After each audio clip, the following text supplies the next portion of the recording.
Nah, setelah kapal sewolnya tenggelam tuh, tahu-tahu Direktur Yu ditemukan tewas dikelilingi oleh botol-botol alkohol di sebuah ladang orang.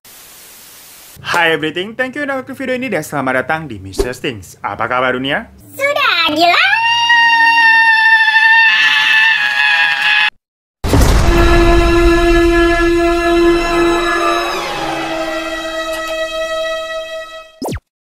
Hai semuanya, selamat datang. Nah gengs, di minggu kemarin kan, gue udah sempat membahas mengenai kapal sewol yang tenggelam tuh. Tentang kejadian yang diberitakan ke publik itu gimana ceritanya. Yang mana banyak juga nih yang jadinya berpendapat kalau cerita dari tenggelamnya kapal sewol itu adalah Titanic versi Korea. Nah sebenarnya, dari dua kapal yang tenggelam tersebut, menurut penyelidikannya sih sudah diketahui penyebabnya apa ya. Kalau Titanic itu kan katanya menabrak gunung es, sedangkan kapal sewol itu karena berbelok tajam dan akhirnya kehilangan keseimbangan. Tapi banyak nih jadinya orang-orang yang sepertinya tidak puas dengan alasan yang menurut mereka sangat sederhana. Karena bagaimanapun juga, dua kapal besar ini itu bukanlah kapal sembarangan yang istilahnya materialnya tuh bagus, bukan kapal ecek-ecek. Jadi kalau dengar dari penjelasan tadi, itu memang sepertinya ada yang ganjel gitu rasanya. Dimana banyak orang yang jadi berpikir kalau akibat dari kedua kapal itu tenggelam bukan hanya sesimpel itu aja. Apalagi hal ini kayaknya berkaitan dengan para pemilik kapal nih, yang udah pasti ya miliuner lah punya kapal. Makanya orang-orang ini nggak percaya kalau dibalik tenggelamnya kapal itu gak ada sesuatu kepentingan. Nah, berawal dari rasa kurang puas itulah, serta kejanggalan-kejanggalan yang memang ditemukan nih, itu memunculkan sebuah teori konspirasi. Makanya di video Mission kali ini, gue akan ngebahas tentang teori konspirasi dari kedua kapal ini, gengs. Dan langsung aja kita mulai dengan teori konspirasi yang pertama mengenai kapal sewol.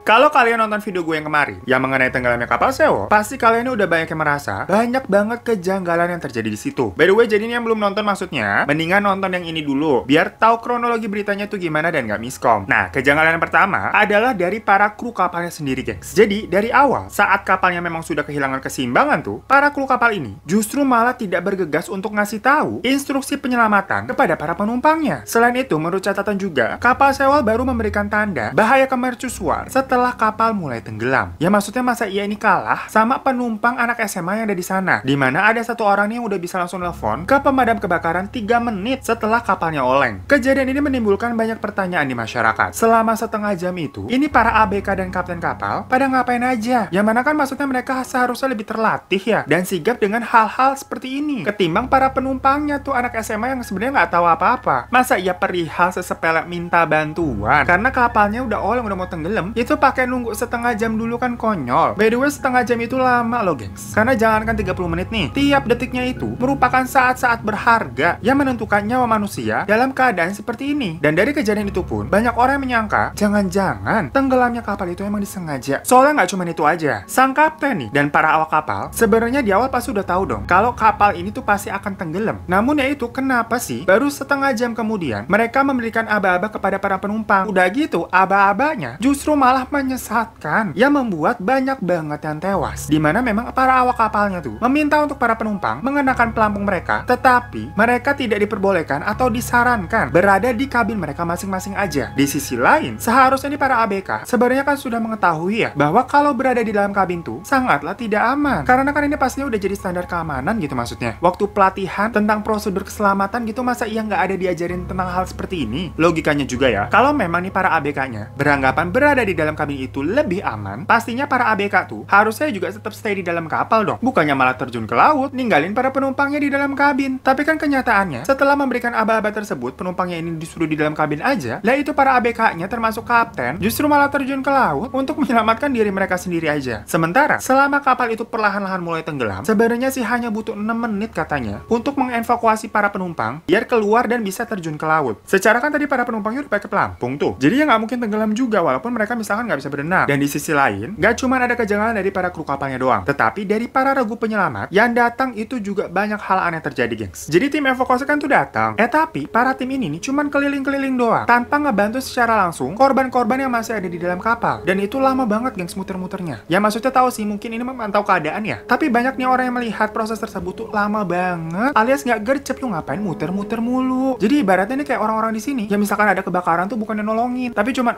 bikin macet doang nontonin gitu. Dan juga pada saat itu, tim evakuasi ini menemukan ada 5 orang yang selamat. Di antaranya 3-nya nih, itu 1 kapten dan 2 ABK. Sedangkan 2 sisanya, itu merupakan siswa dari SMA Danwon. Yang anehnya, seharusnya kan tim evakuasi itu memprioritaskan secara nih satu, kenapa harus lebih diprioritaskan maksudnya? Ya karena para anak SMA ini tidak terbiasa dengan medan lautan seperti itu dibandingkan para anak ABK. Dan juga faktor kedua adalah umur lah pasti, gengs. Ini kan anak-anak SMA kelas 1, pada di bawah umur belum 17 tahun. Namun kenyataannya, tim evakuasi justru menyelamatkan kapten sama kru ABK-nya dulu. Lah semua orang-orang jadi bingung dong, kok bisa-bisanya itu tim evakuasi memprioritaskan kapten sama para ABK. Udah gitu, ketika melakukannya evakuasi penyelamatan, pemerintah Korea Selatan terkesan nih mengelur waktu untuk memberikan instruksi penyelamatan. Kan kapalnya itu ceritanya udah tenggelam dari hampir sekitar jam 8.49 pagi. Nah, di pukul 8.52-nya, itu tadi ada seorang siswa yang nelfon pemadam kebakaran buat minta tolong. Namun, instruksi penyelamatan dari pihak negara nih, dari pemerintah, itu baru diperintahkan sekitar pukul 10.20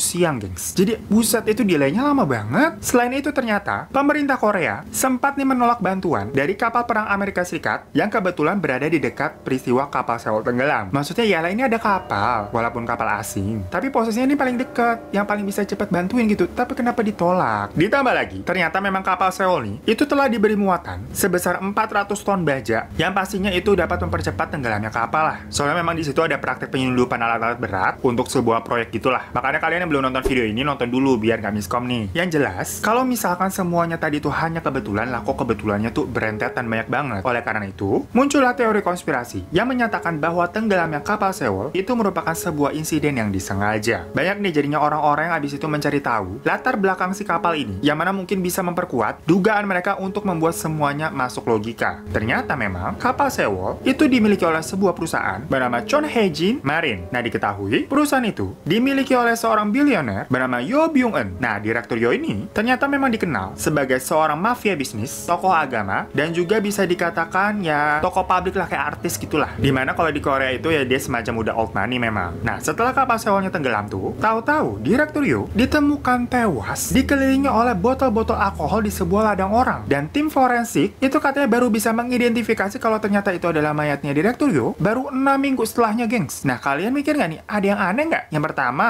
Direktur Yo meninggal dikelilingin alkohol, yang mana semasa hidupnya tadi kan dia dikenal sebagai tokoh agama. Aneh aja gitu, maksudnya kalau tahu-tahu dia meninggal dikelilingi botol minuman. Udah gitu posisinya di ladang orang pula, yang nggak tahu, random banget di situ. Masa iya ada orang nih tajir melintir, tahu-tahu random pergi ke ladang orang terus mati. Dan selain itu pula, yang tadi nih tim forensik baru bisa mengetahui kalau itu adalah mayat dari Direktur Yo baru setelah 6 minggu, yang padahal Direktur Yo sendiri ini kan merupakan orang yang cukup terkenal. Kayak orang tahu lah siapa dia. Ya masa iya butuh waktu sampai 6 minggu, itu 1,5 bulan, lama banget untuk identifikasi doang. Dengan catatan ini mukanya nggak rusak ya, gengs. Atau misalkan dia dimutilasi gitu, enggak. Ya meninggal aja gitu, tapi memang karena baru ditemukan udah lama jadi udah membusuk. Nah, dari latar belakangnya pun diketahui Direktur Yo ini kan merupakan seorang bilioner yang memang sangat dekat dengan komunitas gereja terkuat di Korea Selatan. Akan tetapi, hubungan Direktur Yo ini dirasa kurang baik dengan pemerintahan Korea Selatan, di mana mereka sering tidak sependapat. Nah, hal inilah yang dikait-kaitkan dengan tenggelamnya kapal Sewol, di mana banyak orang yang mengira kalau tenggelamnya kapal Sewol merupakan titik puncak perselisihan antara pemerintahan Korea Selatan dengan Direktur Yo. Dan kejadian ini akhirnya dianggap disengaja oleh pemerintah untuk menjatuhkan nama Direktur Yo di mata publik. Makanya memang dari awal kayak aba-aba para ABK,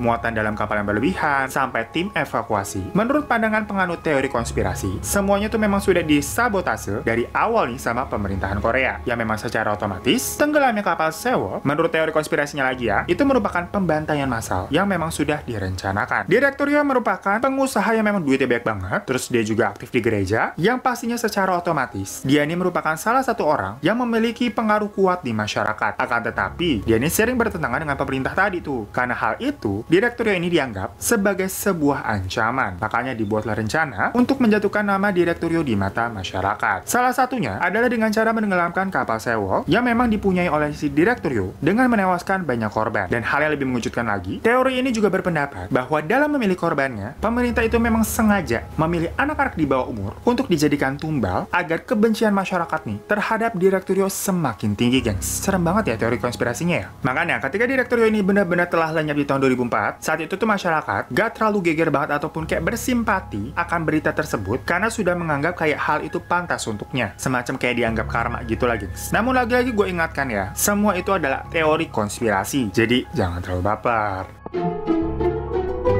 Lanjut kita ke teori konspirasi selanjutnya, yaitu tentang tenggelamnya kapal Titanic. Siapa sih yang gak kenal Titanic? Pasti kalian udah pada tahu. Secara filmnya aja melegenda sampai sekarang ya. Nah, seperti memang di beritanya tuh, kalau kapal Titanic tuh katanya tenggelam, soalnya dia nabrak es batu.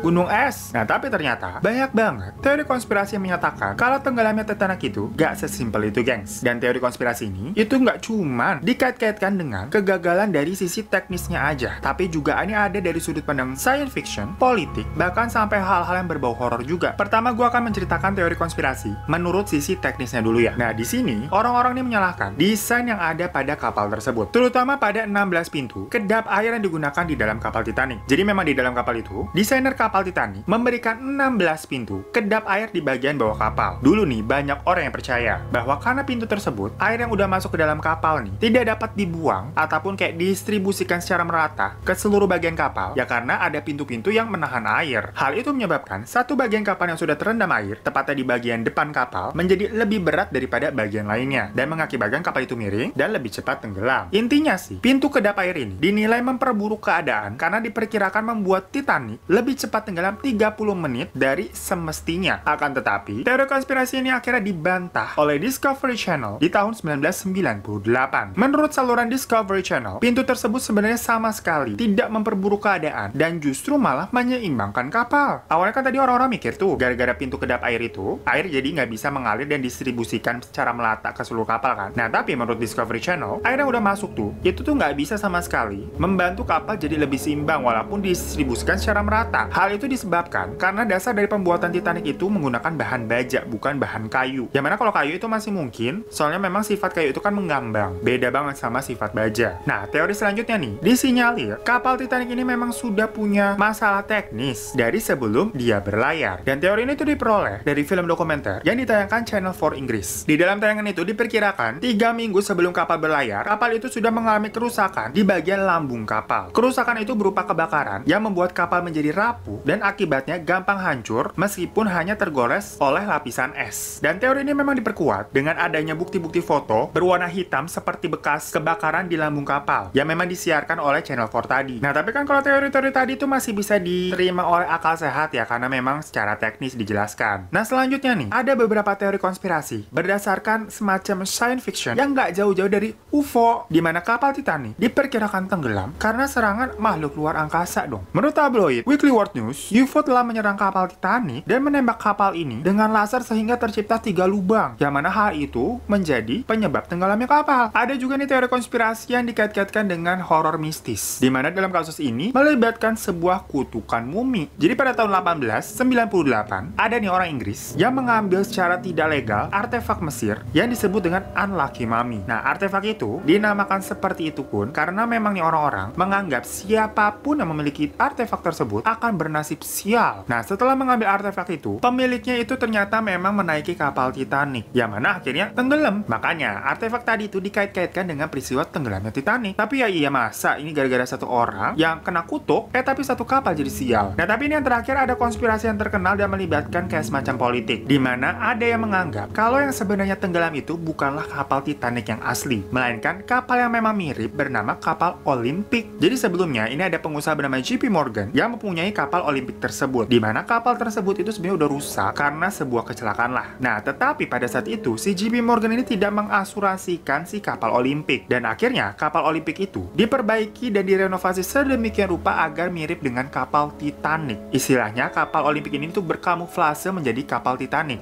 KW lah. Nah, habis itu kapal Olympic ini kan berlayar dengan menggunakan nama Titanic yang sudah diasuransikan, yang mana di tengah laut akhirnya tenggelam. Tetapi karena sudah diasuransikan, jadinya si JP Morgan ini dapat uang asuransi gitu, gengs.